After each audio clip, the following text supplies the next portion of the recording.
how do you deal with, if you're living with a person who's got depression or anxiety or a mental illness or something like that. So let me just I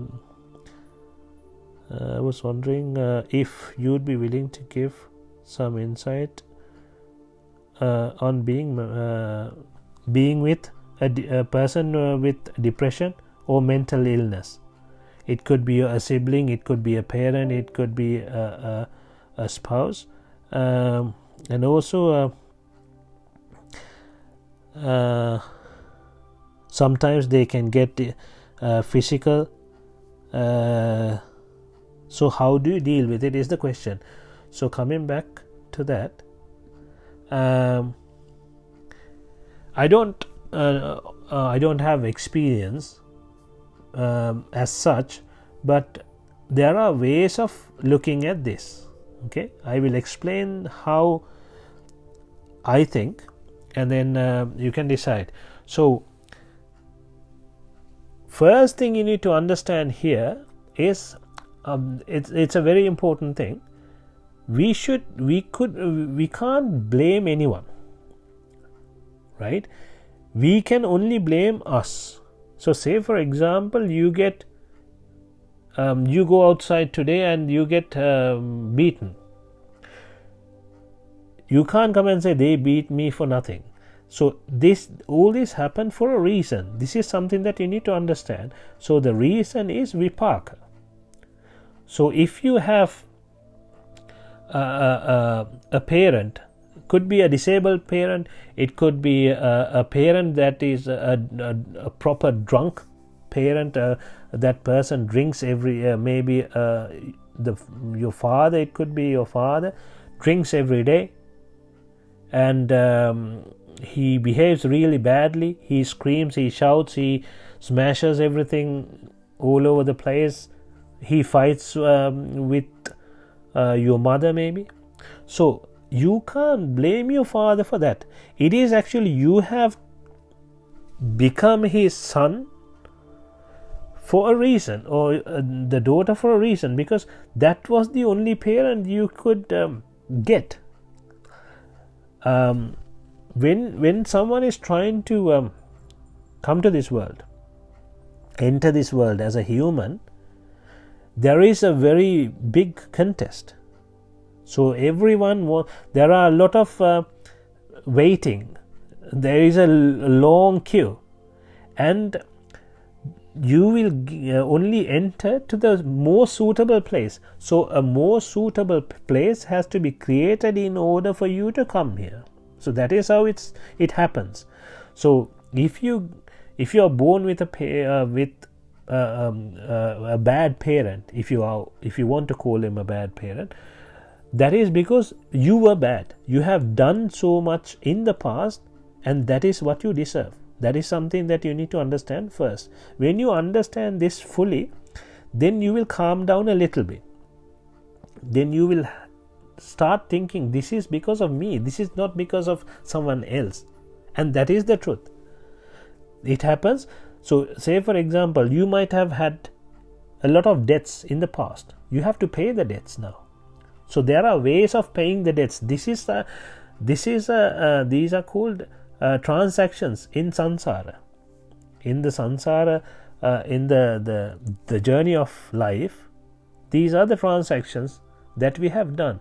We have done a lot of transactions. We have given money to other people. We have given wealth to other people. We have done favors to other people.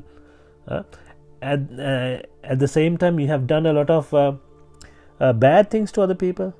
We might have killed people, we might have hurt people, we might have robbed people, we might have destroyed other families, right? We don't know.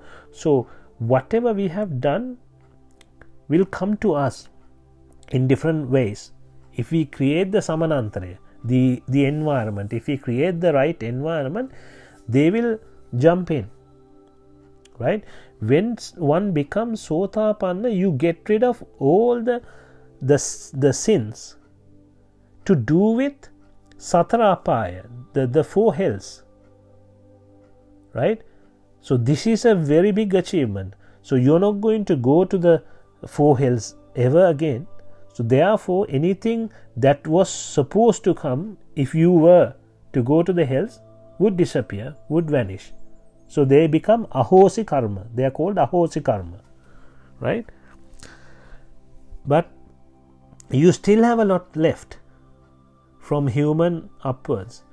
So humans can suffer a lot of pains. They can go through a lot of pains. So those will be left, right? So if something like that happens, what you need to think is, this is because something that I have done in the past. Now I have to, this is the payback time. So you need to keep calm as much as you can and try to bear with that person as much as you can. If you are only Sotapanna, you have Kamaraga and Patiga, you can get angry, right? So I'm not saying you can get angry as in get angry. I'm saying there is a possibility that you might get angry. So you need to keep calm as much as possible and think that this happened because of, as a vipaka, because of what you have done in the past. Kamma vipaka vattanti vipako kamma sambhavo. So there is something like that. What happens is this vipaka, these come as vipaka, but people, what they do is, instead of taking them as vipaka, they will create more karma using the vipaka. So say for example, someone comes and hits you. Now what you do is, you don't think, oh, this is a vipaka, that is fine. What you do is, you create another fight and you hit him back. So for that hitting, you will get another hitting back one day. So what we need to understand is, we need to stop this cycle. We should not take it further. We should understand, that's it. Yeah, I got beaten. That's it, for a reason. So it doesn't have to be a person with mental illness or depression. It can be anything. It could be a disabled person. It could be someone who gets really angry, who has a lot of bad habits. It could be a sibling of yours. It could be a parent. It could be anyone. So how you need to take this is, or how you need to deal with this is, by understanding that this happens for a reason. It didn't, that person became your brother or sister. That person didn't become everyone's brother and sister. You understand? That person came looking for you. That person came to your family for a reason, right? So you have had a lot, a bond with that person from a long time. So that is what you need to understand. So maybe you have done something bad to that person in the past, and that is why now you have to pay it back. So that is why that person has come to your family. So you need to understand and try to keep calm and deal with it. That is one thing you need to do. And there is something that you need to understand. Say for example, in this life, I will tell you what happens in the next life. If you do that in this life, then you will understand why certain things have happened in this life for what you have done in the past.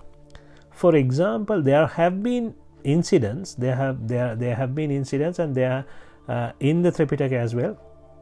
Some of them. Say for example, you have an enemy. That enemy is your neighbor, say for example, and then what you do is, that enemy does something bad to you. Say for example, that person does something bad, maybe he hits you. If you hit him back, or if you think, okay, I want this guy to lose his leg in his next life, so you swear, saying, this guy hit me for nothing, I want this guy to not have a leg in his next life. right?